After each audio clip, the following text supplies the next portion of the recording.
to be executed under the watch of Marine Vice Admiral Garp. Before the execution, a person in the crowd asks Roger where he left his treasure known as the One Piece. Roger replies that he left it for someone to find it right before he gets stabbed by the executioners. The crowd rushes away to start searching while Roger laughs, marking the beginning of the Great Pirate Era. 22 years later, Luffy is in a small dingy boat, telling a bird about his dream to find the One Piece, sail the Grand Line, and become king of the pirates. Unfortunately, the boat is quickly getting flooded, so Luffy gets inside a barrel that drifts away after the boat sinks. The barrel eventually floats in the middle of two ships going through a naval battle. A group of pirates led by Captain Alvida is attacking a passenger boat, and in the middle of the fight, Luffy's barrel is recovered and brought aboard. The passengers aren't ready for a fight, and after a few quick moves, Alvida's crew easily takes over. Then Alvida demands to know the location of the bounty hunter Zoro, who she believes is after her bounty. A passenger reveals that they took Zoro to Sixus Island, but Alvida's wasn't on Zoro's list. This enrages Alvida, who immediately kills the man and orders cabin boy Kobe to clean up. Later in the evening, Kobe is cleaning below deck when suddenly Luffy bursts out of his barrel. Kobe screams in fright, forcing Luffy to silence him. After learning about the Alvida pirates, Luffy reveals that he's a pirate as well, which surprises Kobe because Luffy is nice. Luffy says that not all pirates are violent and tells him a story from his childhood. Luffy grew up in Windmill Village, which was often visited by the red-haired pirates and their captain Shanks, who Luffy looked up to. Luffy wanted to join them, but Shanks kept turning him down. Luffy tried to prove his toughness, but that only gave him a scar under his eye. Once everyone is sleeping, the duo sneaks above deck and goes up to the helm where Luffy grabs an oar, but swinging it accidentally hits a bell and wakes up the crew. Alvida confronts Luffy, thinking he's a bounty hunter, but Luffy insults her and causes her to attack them in rage. The rest of Alvida's crew jumps into battle as well, and one of them shoots Luffy, only for his body to absorb the bullet and throw it back. Luffy then reveals that his superpower is a body made of rubber, and he uses it to dodge all the pirates' attacks while easily winning the fight. In the struggle, a raging Alvida accidentally sets the ship on fire and blames Kobe, so she tries to kill him. However, Luffy takes the blow with his head before stretching his arm far back and snapping it toward Alvida, sending her overboard. Her crew immediately surrenders, and Luffy tells Kobe to get a boat and rations so they can leave. Meanwhile, on Sixus Island, Zoro is approached by Mr. Seven to invite him to join the Society of Assassins. Zoro dismisses his offer and insults Seven, who immediately attacks with his swords. Zoro defends himself with his own swords and his great skill, making it easy for him to cut Seven at the waist, killing him. The next day, Luffy and Kobe are sailing on a small boat, and Kobe asks how Luffy's body can stretch. Luffy explains that 10 years ago, he was with the red-haired pirates at a bar and decided to check their treasure chests. He found a small box with an unusual fruit inside and didn't hesitate to eat it. At that moment, Bandit Higuma and his gang came into the bar and demanded drinks, but the bartender informed them that she was sold out. Shanks offered Higuma the last bottle, but Higuma responded by breaking it over the counter. However, Shanks didn't take the bait and simply started cleaning up, causing Higuma to break even more things before leaving. Luffy called Shanks a coward for not fighting back, and when he tried to storm out of the bar, Shanks grabbed him by the arm. To everyone's shock, Luffy's arm stretched and Shanks instantly knew the boy ate a devil fruit, which granted people a special power but also made it impossible for them to swim. Then Luffy asks Kobe about his dream, and Kobe admits that he wants to become a Marine. Luffy decides they'll go to a Marine base so Kobe can join and he can get a map to the Grand Line. Not far from there, Nami is stuck on a boat with nothing but a treasure chest and is approached by two pirates. She asks for their help, and the pirates jump on the boat to check the chest, only to find it empty. It has all been an act from Nami, who jumps on their ship and sails away. Sometime later, Luffy and Kobe land at Shell's town and go to a bar where Zoro and Nami are too. While Nami flirts with a Marine officer, the bartender's daughter tries to offer Zoro a snack, but she accidentally bumps into Helmeppo, the son of an important Marine captain. Helmeppo takes offense and knocks her snacks to the ground to smash them with his feet, but Zoro cuts in and eats the snack before asking Helmeppo to apologize to the girl. Helmeppo responds with his word and a fight ensues, which soon grows into a full-bar brawl. Luffy is impressed by the way Zoro easily defeats everyone with just the hilts of his swords, while Nami uses the distraction to knock down the officer and steal his uniform. Zoro corners Helmeppo, who offers to take Zoro to see his father for a deal. At the Marina base, Zoro meets Captain Morgan and asks for the bounty on Mr. Seven. However, Morgan says that attacking Marines is a crime with a punishment of 7 days imprisonment. If Zoro doesn't turn himself in, he'll no longer be able to collect bounties, so Zoro agrees to be imprisoned. Meanwhile, Luffy wants to break into the Marine base and gets an idea when he sees a sewer pipe. The next morning, a tied-up Zoro is confronted by Helmeppo, who taunts Zoro with his own swords while revealing that Morgan has no intention of freeing him after the 7 days are over. At that moment, Luffy climbs out of a sewer grate and comes across Zoro, so he asks him to join his crew. Zoro refuses, and when Luffy asks about his dream, Zoro reveals he wants to become the world's greatest swordsman. Impressed, Luffy unties Zoro before going back into the sewer. Inside the base, Nami uses the stolen uniform to sneak in unnoticed. When she enters the library, an officer asks her what she's doing there, and Nami claims that Morgan sent her to find a map of the Grand Line. The officer says that's impossible because important maps are locked away in Morgan's office. But before Nami can respond, the officer she stole from appears. Nami immediately takes out her staff and quickly knocks them both out with great skill. At that moment, Luffy falls out of a grate in the ceiling, so Nami keeps up her lie and tries to arrest him. But Luffy heard everything and follows her out so they can steal the map together. Meanwhile, Helmeppo is in his room playing with the stolen swords when Zoro suddenly breaks in. Helmeppo asks if he's going to kill him, but Zoro responds that he'll do something worse. Back to Luffy, he and Nami suddenly run into Morgan, but Nami pretends she's an officer taking Luffy to his cell and Morgan believes them. As he leaves, Nami manages to steal his keys and Luffy says that she should join his crew, but she rejects him because she hates pirates. The duo break into Morgan's office and as they look for the map, Luffy accidentally triggers a switch that causes a safe to appear on the floor. In the library, Morgan finds the wounded officers and learns the truth about Nami, so he sounds the alarm. Then Morgan goes to his office and uses his axe hand to break down the door. Without enough time to open the safe, Luffy uses his power to pull it out, and a sudden force launches him and Nami out the window. The guards outside confront the duo, triggering another fight. Zoro is on his way out when he sees the battle and decides to join as well, and it's easy for all three of them to overpower all the officers. However, Morgan soon arrives and he's much stronger, so Luffy and Zoro must work together while Nami handles the guards. Zoro reveals his three-sword style and uses it to hold down Morgan's axe hand, allowing Luffy to launch a stretched kick that strikes Morgan in the face, defeating him. Afterward, Zoro uses his great strength to pick up the safe and takes it to Nami's boat. The trio gets ready to escape together, but at that moment Helmeppo appears, revealing that Zoro mangled his hair, and tries to arrest them. However, Kobe arrives and knocks him out first. Kobe isn't leaving with them because he's joining the Marines. Luffy respects that and leaves after calling Kobe his friend. Meanwhile, Garp receives a call telling him that the map to the Grand Line has been stolen. At the same time, Kabaji brings the same news to his captain Buggy, who promises to get the map for himself.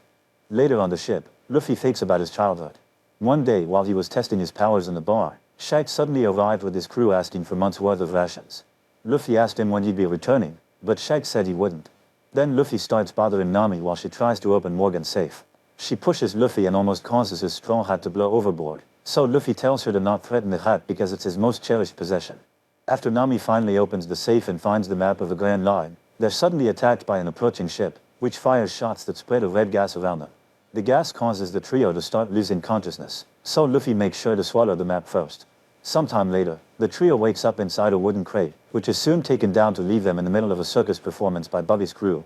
The circus is attended by citizens who have been chained to their seats in order to do what appears on cue cards. Then Buggy makes his entrance, saying he wants the map. To distract him, Nami shows off Luffy's powers, saying he could perform, then runs out of the tent. Outside, she's shocked to discover that the town has been utterly demolished by Buggy's crew, and the pirates catch up to her to capture her. Buggy orders for Zoro and Nami to be taken away while he interrogates Luffy about the map. In Shell's town, Garp arrives at the base, where Morgan explains what happened but lies about the details to look good. Later, Kobe is summoned to Garp's office, where he's called a mole because he was seen around with Luffy. Kobe explains Luffy just freed him from Alvida and that his dream is to be a marine and bring pirates like Luffy to justice. Garp accepts the answer and tells Kobe they'll capture Luffy together. Afterward, Garp ties Morgan up in front of all his officers as punishment for lying, then announces they'll concentrate on hunting down Luffy. Back in the circus, Zoro has been tied to a wheel while Nami is locked up in a birdcage. While Nami tries using a lockpick to open the cage, Kabaji comes in and introduces himself to Zoro, revealing that he killed his brother for the bounty. Zoro doesn't remember Kabaji's brother, which makes Kabaji angry and causes him to start throwing knives at Zoro while he spins around on the wheel. On the main stage, Buggy has Luffy tied to a contraption that stretches his arms and legs all the way across the ring, but this doesn't cause Luffy's rubber body any pain. Suddenly Buggy notices the straw hat and recognizes it as Shanks, revealing that he and Shanks used to be in the same crew and claiming that Shanks betrayed him. Then Buggy tries to make Luffy talk by threatening to put a child in the stretching device. Furious, Luffy manages to pull himself out of his bonds and punches Buggy in the face, which strangely sends his head flying. However, Buggy reveals that he's alive and that he also ate a devil fruit, which gave him the power to separate his body parts at will. Buggy splits off his hand and flies it behind Luffy's head, detonating a gas bomb that knocks Luffy out. Another flashback shows Luffy was at the bar when Higuma and his gang returned to demand him to finally get their drinks. Luffy angrily confronted Higuma, causing the bandit to pick him up to punish him. However, Shanks arrived and told Higuma to let Luffy go, but when Higuma refused, Shanks' crew immediately attacked, causing a brawl to break out.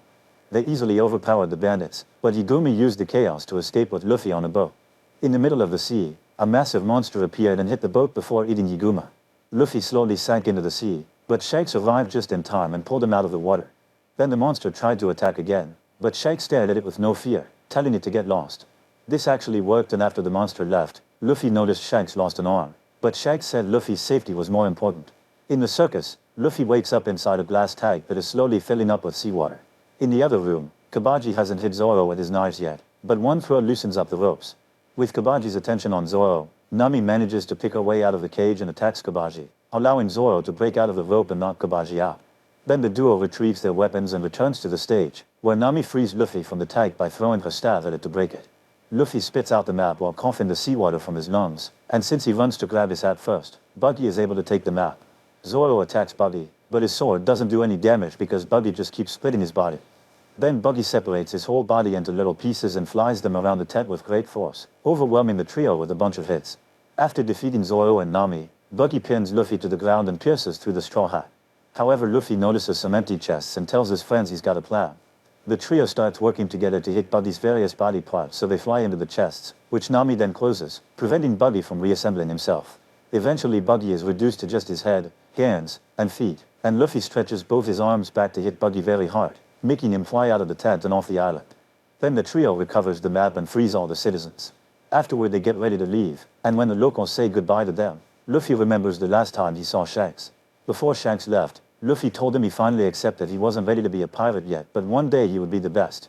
Shanks gave Luffy his straw hat, telling him he could return it once he had become strong. Later on the ship, Nami fixes Luffy's hat before hiding in the cabin, where she pulls out a small device that she uses to call a mysterious person to tell them she's got the map. Sometime later, Luffy reveals he made a pirate flag for the ship, but Nami hates it. Then Zoro comes out of the cabin and says that the hidden compartment under the floorboards, which he mistook for a toilet, is taking on seawater. Nami races to check on her things and discovers her device is now broken. Luffy decides they should get a better ship, and Nami informs him the closest place for that is the Gecko Islands. Meanwhile, Garp invites Kobe to his cabin again to play Go. Kobe loses the first game, causing Garp to say he's too defensive and put up a timer to make Kobe react faster, explaining that's how pirates think. Suddenly Helmeppo comes in and reveals that they found Luffy's flag near the Gecko Islands, so Garp makes plans to head there. Back in the circus, Buggy is working on restoring his body when a mysterious fish person approaches him, saying that Arlong wishes to see Buggy. When Buggy responds by attacking him with a knife, the guy dodges it and punches Buggy to knock him out.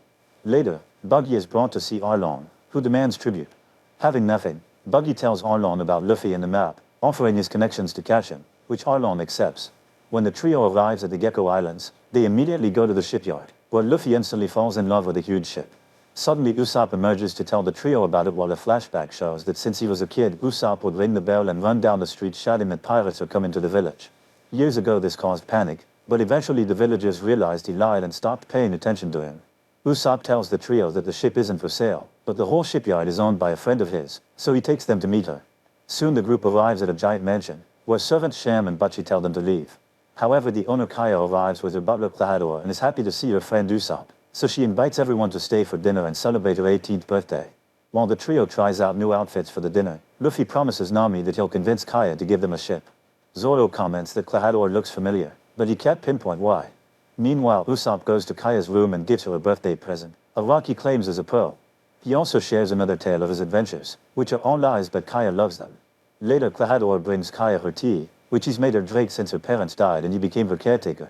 Afterward, Klahadore checks the workers in the kitchen to make sure they remember to put the poison in Kaya's soup. When it's time for dinner, the group is joined by family lawyer Mary. Because of her health, Kaya isn't allowed to eat anything but her soup. Before she can taste it, Luffy jumps on the table to make a hurtful speech and ask for the ship. When Kaya tries to respond, she starts coughing hard, causing Klahadore to try to kick everyone out. However, Kaya stops him and invites everyone to stay the night. Later in the wine cellar, Mary accuses Klahadore of trying to take control of Kaya's shipyard. Klahadore denies it before he starts moving incredibly fast, surprising Mary from behind and stabbing him with a bladed glove. In the quarters, Luffy is looking for a snack and bumps into Zoro, who wants a drink. They go to the kitchen and find Usopp, who tells them about his friendship with Kaya and the fact his father is a pirate who left when he was young. Then Usopp takes Zoro to the wine cellar to find a drink while Luffy stays to eat all the soup. Meanwhile, Nami is going around stealing valuable items when she suddenly hears a noise. She tries to go back to her room but accidentally ends up entering Kaya's instead. Kaya can tell what Nami is doing, but she doesn't mind and invites her to stay for a chat. The girls end up bonding and Kaya lets Nami keep the things she stole, but on her way out, Nami puts them back. In the wine cellar, Zoro and Usopp find Mary's body. Klahadore shows up with Sham and Butchie and reveals his claws, making Zoro finally realize that Klahadore is the wanted pirate Kuro. Both men immediately start fighting, but Kuro is simply too fast and keeps Zoro busy so that Sham can knock him out from behind. While the terrified Usopp escapes through the window, Sham and Butchie throw Mary, Zoro, and his swords into a well to get rid of the evidence. They don't go after Usopp because they know nobody will believe him. This turns out to be true because Usopp's ringing the bell in the village, but he's ignored. It's then revealed that Usopp began doing this routine because of his belief that his father would be returning for his sick mother, who appreciated her son's gesture before she died. Now Usopp collapses in despair only to suddenly be found by Kobe, who says that he believes him. In the mansion, Nami finds Luffy unconscious and tries to move him, but at that moment the criminals come in, so she hides in the cupboard. The trio finds Luffy too and discusses their plan to kill Kaya to obtain the shipyard, which is overheard by Nami. Suddenly Usopp arrives with Kobe and Helmeppo to accuse Kuro of being a pirate. Kobe can't arrest Kuro without evidence, so Kuro hands Luffy to them to make them leave. Nami uses this chance to come out of the cupboard and knock Sham out before escaping. Seconds later, Kuro and Butchie find Sham in the kitchen, who tells them about Nami. Suddenly midnight finally strikes, and since Kaya is now of age, so Kuro announces it's time to finally kill her. Meanwhile Usopp sneaks into Kaya's bedroom to warn her about Kuro, but she doesn't believe it. Then Nami arrives to prove Usopp's story, explaining Kaya isn't actually sick and it was Kuro's tea that caused it. At that moment, Kuro places the house on security lockdown before the trio goes out to hunt Kaya. This finally makes her believe the story. Usopp, Nami, and Kaya escape through hidden tunnels in the hallways, which is overheard by Kuro. He tries to stab them through the walls, but they dodge the attacks and run away to hide in an old abandoned room. There's another switch here that they try to use to undo the lockdown. This causes the lights to flicker and Kuro guesses their location. Back in the well, Zoro wakes up and begins remembering his childhood. As a trainee at Shimotsuki village, he was able to defeat all the other students except for the master's daughter Kuina. A frustrated Zoro challenged Kuina to a duel with real blades, but after a very fierce fight, he was defeated again even if he was using two swords. Then he made a promise with her to train harder so eventually one of them would become the world's greatest swordsman. Unfortunately, later Kuina tragically died and her father gave Zoro her blade, which became his third. That day Zoro became determined to become the world's greatest swordsman to honor her memory. Inspired by the flashback, Zoro begins climbing the well until he manages to get out. Nearby, the Marines are taking Luffy away, and Helmeppo tells Kobe that Garp is only using him because of his connection to Luffy. Suddenly Luffy wakes up and pukes the poison on Helmeppo before telling Kobe about Kuro, only to be interrupted by Zoro, who immediately knocks out all of the officers except Kobe. Then Zoro and Luffy make their way back to the mansion, ignoring Kobe's weak attempt to arrest them. In the mansion, Kuro arrives at the abandoned room and the trio must hide. While Kuro destroys the furniture, Zoro and Luffy arrive and sneak inside, thanks to Zoro's strength. They split and Zoro comes across Sham and Butchie, triggering another fight. While Sham and Butchie are skilled, Zoro is still much better and quickly defeats them both. In the old room, Kaya and Nami try to attack Kuro together, only to get captured. Usopp gets him to drop them by shooting him with a slingshot, but Kuro dodges the projectiles and tries to strike Usopp back. He's stopped just in time by Luffy, who starts fighting Kuro and fails to land a single hit because Kuro is too fast. After Kuro scars Luffy's chest, Luffy gets an idea and freezes in the middle of the room to find Kuro's location by concentrating on the sound of his steps, allowing him to finally punch him. After exchanging a few more hits, Luffy captures Kuro's wrists and headbutts him, sending him flying through the window. Afterward, Kaya thanks the group by gifting them the ship Luffy wanted, and he names it the Going Merry to honor the dead lawyer. Luffy also invites Usopp to come with him, but he hesitates because he wants to take care of Kaya. However, Kaya tells him it's time to take care of herself and that she's leaving to study medicine. After she kisses him, Usopp agrees to join Luffy's crew. Kobe and Helmeppo return to Garp to report their failure. However, Garp is happy because he sees the Going Merry leaving the island. He immediately opens fire, and when Luffy uses a spyglass to check on the enemy, he shoots everyone by calling Garp Grandpa.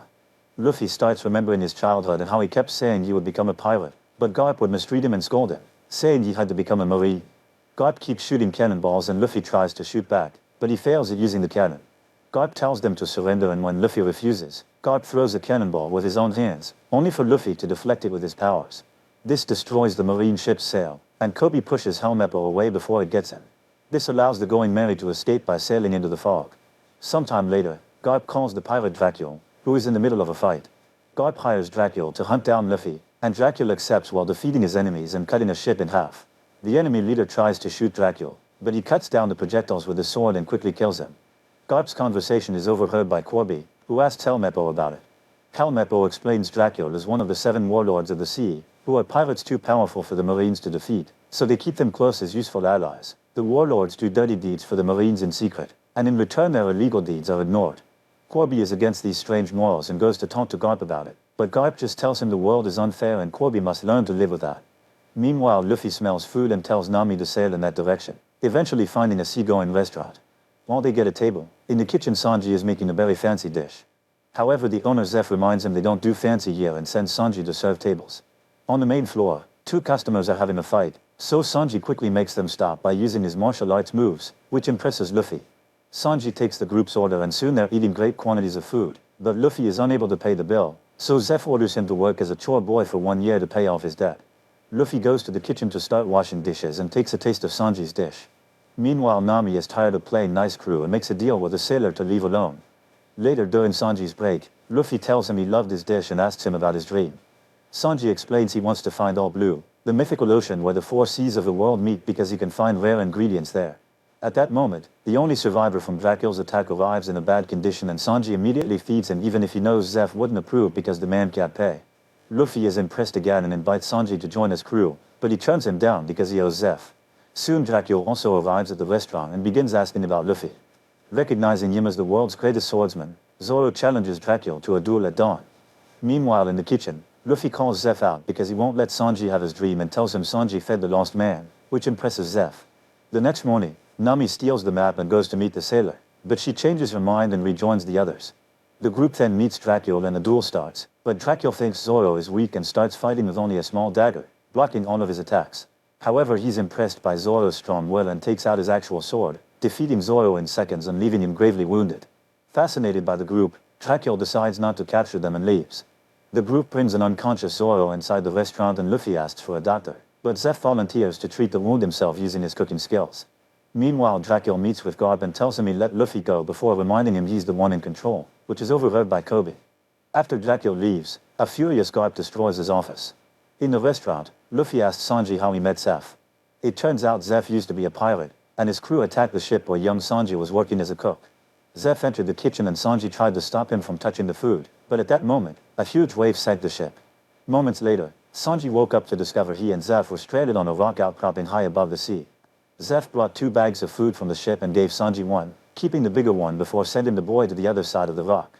Sanji rationed the food properly as days began to pass, eventually having to eat rotten bread. On day 25, Sanji saw a ship and yelled at it, but because of a storm he wasn't hurt. One day 70, Sanji was tired of being hungry and went to take the other bag, only to discover it was full of treasure. Zeph lied to him to save him and all this time he'd been keeping himself alive by eating his own leg. The duo was saved later on day 85. Sometime later, Arlong and his henchmen arrive at the restaurant. They storm in without permission and push people out of their seats before asking about Luffy, which is overheard by Nami. While Zeph tries to distract them with a meal, Nami rushes to warn Luffy, but he refuses to leave, wanting to defend the restaurant to thank Zeph for his help. Then Luffy goes to confront Arlong, who reveals he is Buggy's head in a bag. It turns out Buggy left an ear inside Luffy's hat, so they've been spying on him all this time. Arlong asks for the map and Luffy tells him to fight him for it, but Zeph interferes by trying to shoot Arlong. The bullet does nothing and Zeph is knocked down by the henchmen, so Sanji jumps in to start fighting them with his martial arts. Unfortunately, he's defeated, so Luffy goes after Arlong next. However, Arlong is a fish man, which makes his body so strong that Luffy's punches do nothing. After throwing Luffy outside, Arlong begins beating him up, but before he can kill him, Nami shows up. She reveals she's been working for Arlong all along, proved by the tattoo on her shoulder, and she tells Arlong that she has the map. Arlong throws Luffy into the sea before leaving with Nami, but luckily Sanji rescues Luffy from drowning. Afterward, Sanji goes back into the restaurant where he has an argument with Zeph, who wants him to quit to pursue his dream. Luffy and Usopp return to their ship and discover Zoro is finally awake, so they get ready to go looking for Nami. Sanji joins them as the ship's cook, giving Zeph an emotional goodbye on his way out. Then Luffy reveals he's taken Buggy's head from Arlong and he's agreed to guide them to Arlong's headquarters because that way he can reunite with his body. Whenever Buggy gets too annoying, Zoro threatens to throw the head into the water or locks him in a barrel. Meanwhile, Nami follows Arlong and his men back to the Konami Islands, where there are Arlong's headquarters and Buggy's body. This is also where Nami grew up, and being here brings back memories of her childhood with her adoptive mother Belmere and her adoptive sister. Nami always had a love for maps and navigation, but they couldn't afford books, so one day Nami stole one. When Belmere caught her, she scolded her for it, and Nami cried saying she hated being poor and that Belmere wasn't her real mother, which earned her a slap. To apologize, Belmere told her the story of how she used to be a marine, and after a fierce fight against a band of pirates, she found the 2 scared girls. That day she knew the right thing to do was to stay home and raise them. Then Belmere made her return the book, but the local sheriff didn't punish her. Instead, he promised to get her books in the future in exchange for chores. That day, Arlon and his crew came to raid the village, destroying everything in their path and hurting the sheriff. Back to the prison, Nami gives the map to Arlon, who sends her to the village to collect the monthly tribute. Soon Luffy's group arrives at Konami Island 2 and discovers the whole place has been destroyed by Arlon. They watch how Nami comes by to pick up the tribute, although the villagers don't have enough to pay. The only one who stands up against her is her sister Nojiko, who spits on the ground before leaving. After taking the money, Nami notices Luffy and the others and tells them to get out because she doesn't need their help. Once she leaves, Luffy announces he's not giving up and goes to find Nojiko to demand answers. Nojiko meets the group with a weapon, but Sanji calms her down by offering to cook for her. Impressed by the meal, Nojiko tells them the rest of the story. When the pirates arrived at the village, Belmere hid his daughters in the basement before Arlon came by to ask for tribute. Belmere only paid for one person. However, Arlon noticed 3 dishes on the table and attacked Belmere to demand more. The girls immediately came out to defend their mom. Then Belmere told Arlon that the money would count as the girl's tribute. Since she couldn't pay for herself, Arlon killed her.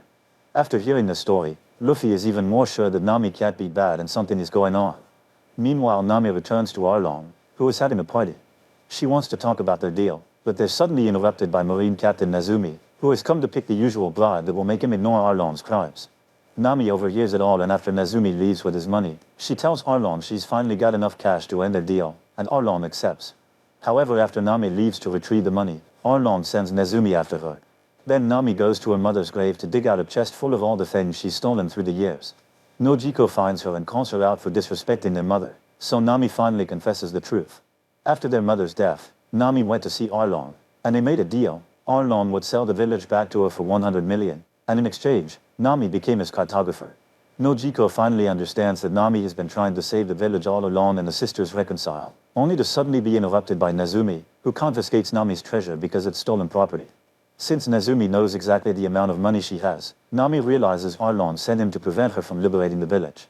She begins running back, but she falls and has a breakdown during which she destroys her tattoo while thinking of the time the henchman gave it to her. At that moment Luffy finds her, and after giving her his hat, he and the others promise to help. Meanwhile, Arlon gives a speech to his pirates and encourages them to destroy the village, which soon catches on fire. By the time the group gets there, there's nothing left, but Nojiko shows up with all the villagers, who have learned the truth and want to fight too. However, Luffy asks them to leave everything to them. At the marine ship, Nezumi meets with Garp and tells him Luffy's location. Moments later, Luffy's crew arrives at Arlon's headquarters. While Luffy and Nami sneak inside to recover the map, the others begin fighting the henchmen. Usopp battles against Chu, who chases him into the forest. Chu attacks Usopp by spitting alcohol at him as fast projectiles. However, Usopp shoots his bottle of alcohol with an incendiary projectile, causing it to explode and defeat him. Meanwhile, Zoro and Sanji battle against the other henchmen in the common area and release Buggy's head so he can help them. However, as soon as he gets his body back, Buggy runs away. At that moment, Kurobi arrives and attacks using Fishman Karate, easily defeating Zoro after a few hits. Sanji decides to reveal his black leg style and fights Kurobi too, managing to beat him up. Inside, Luffy and Nami find the map, only to be confronted by Arlon, who lands his blade on Luffy's shoulder. Luffy immediately breaks it and tells Nami to get out so he can start fighting Arlon. Luffy manages to punch his mouth, but Arlon's teeth instantly grow again. Like last time, Luffy's punches aren't strong enough to hurt Arlon, so he decides to start destroying the building instead. As the walls start to crumble, Luffy attacks Arlon with a few punches and then uses a technique to drag him through several floors, causing the building to collapse. The group outside is worried about Luffy, but he soon emerges from the debris announcing his victory. In the evening, the village has a party to celebrate their freedom. The party is suddenly interrupted by the Marines and Garp orders them to arrest Luffy's group. Kobe and Helmeppo refuse to follow orders, so Garp goes after Luffy himself and starts a fight. A fierce battle ensues, but Luffy can't defeat Garp, who quickly picks up and tells him to give up. Luffy refuses to abandon his dream and laughs, reminding Garp of Gold Roger's execution. Suddenly Garp lets go of Luffy and laughs too before telling his men to arrest Arlon's men instead. It's revealed that Garp has been testing Luffy to make sure he's ready, so now he can leave knowing his grandson is safe. The next morning, Nami says goodbye to her mother's grave and her sister, and it's revealed that Nojiko gave her a new tattoo to cover the old one. Before leaving, Kobe visits Luffy and shows him that upon Nezumi's request, Luffy has been given a bounty of 30 million, the highest in East Blue. While this accomplishment is noticed by his friends and enemies across the sea, the group finally accepts they're a true crew and sails away. Make sure to subscribe and turn on notifications so you can watch more videos like this. Thanks for watching.